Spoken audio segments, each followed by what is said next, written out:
पापा ने इसे गोद उठा लिया कि आओ गोद में, पर मेरी बड़ी वाली बेटी में, तो हम दोनों ने मंदिर में तो काफ़ी भीड़ होती है। अब आप देखना यहाँ से स्टार्ट होती है हमारी पूजा। यहाँ पे शुरू में ये जो मैं लगा रही हूँ, ऐपन के बाद सिंदूर लगाया जाता है, उसके बाद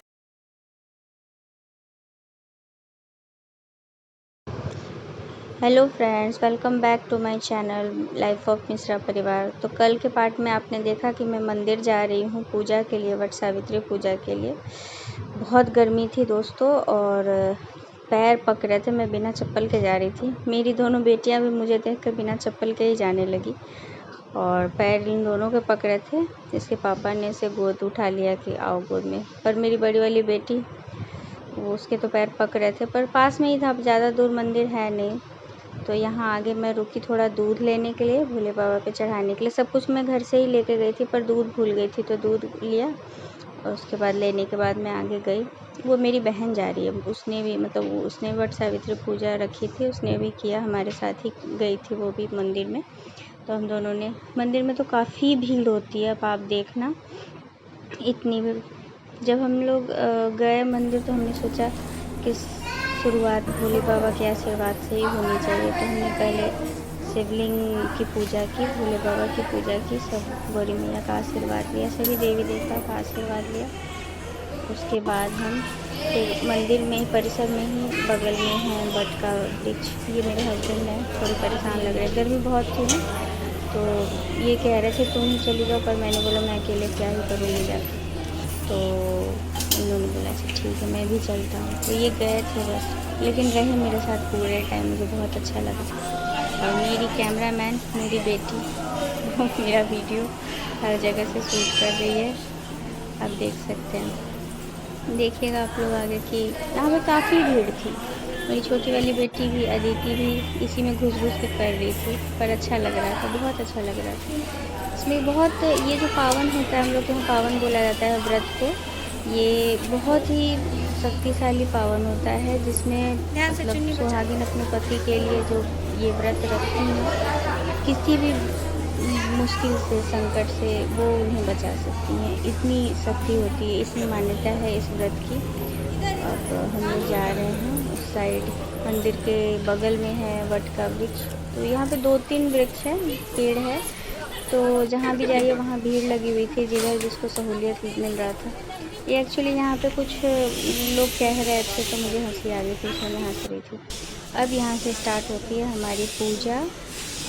यहाँ पे शुरू में ये जो मैं लगा रही हूँ, ये ऐपन है। जो लोग जानते होंगे उन्हें पता होगा ऐपन कैसे बनता है, अगर नहीं पता हो तो बताना कमेंट में, मैं आप लोगों को बताऊँगी। ऐपन के बाद सिंदूर लगाया जाता है, उसके बाद बैठ के वट वृक्ष को फूल, प्रसाद, हर चीज़ अर्पित किया जाता है। गौरी मैया जो हम शादी के टाइम में हमें गौरी मैया जिनकी हम पूजा करते हैं, उन्हें भी साथ लेके जाया जाता है। वहीं पेड़ के पास भोले बाबा के बाद गौरी मैया की भी पूजा की जाती है। और हमारे में बिसहर बोलते हैं, जो सर्प देवता होते हैं, नाग देवता, उनकी भी पूजा की जाती है, जिससे कि वो अपनी कुदृष्टि हम पर, हमारे परिवार पर, हमारे पति पर ना डाले। वो हमेशा उनका दांत, जैसे उन्हें लावा, दूध और नींबू चढ़ाया जाता है, जिससे कि उनका दांत खोत रहे, यानी कि खट्टा रहे। वो हमारे घर के किसी भी पर्सन को, किसी भी इंसान को वो अपने उसमें ना ले, मतलब कुदृष्टि से ना देखे, वो सब पे कृपा बनाए रखे, इसलिए उनकी भी पूजा की जाती है। पूजा करने के बाद हम लोगों ने यहाँ पे कथा सुना।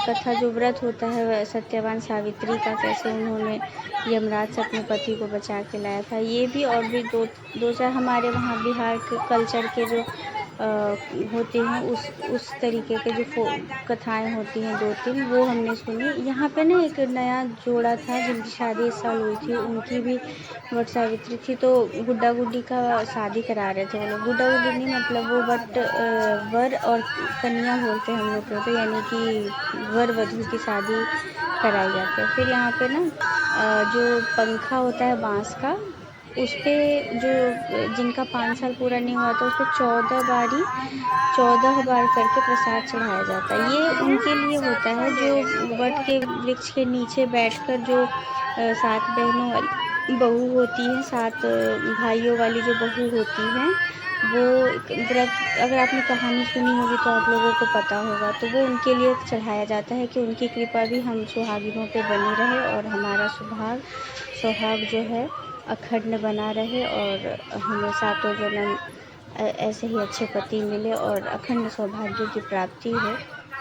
तो यहाँ पे सब करके हम लोगों ने प्रसाद बाँटा, कथा कहानी सुना और हम लोग हमारे यहाँ एक वो होता है, सुहागिनों को खिलाया जाता है। तो यहाँ तो पॉसिबल नहीं था, तो हम लोग अपने झोला में ही लेकर गए थे खीर और पूरी डब्बा में बंद करके। तो यहाँ पे पूजा होने के बाद सारी औरतों को, जितने भी मतलब जिन लोगों को हम लोग दे पाएँ, पूरी और खीर का प्रसाद भी हम लोगों ने सबको बाँटा। यहाँ पे मैं अभी पूजा कर रही हूँ।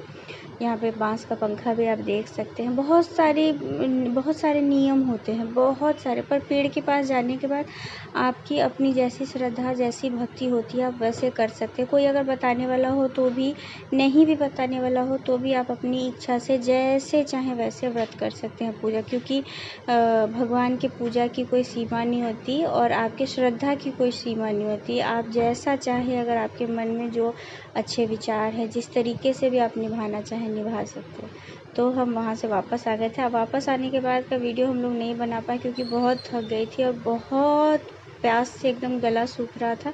व्रत करने के बाद घर पे आई, पानी पी और वहीं पर अपने पति की भी पूजा की जाती है। मैंने वो किया था, पर मेरी बेटी शायद कहीं चली गई थी मंदिर में ही, तो मैं वो व्लॉग तो फ्रेंड्स, ब्लॉग अच्छा लगा हो तो लाइक शेयर एंड सब्सक्राइब ज़रूर करना, कमेंट भी करना कि आपको कौन सा पार्ट अच्छा लगा। और तब तक के लिए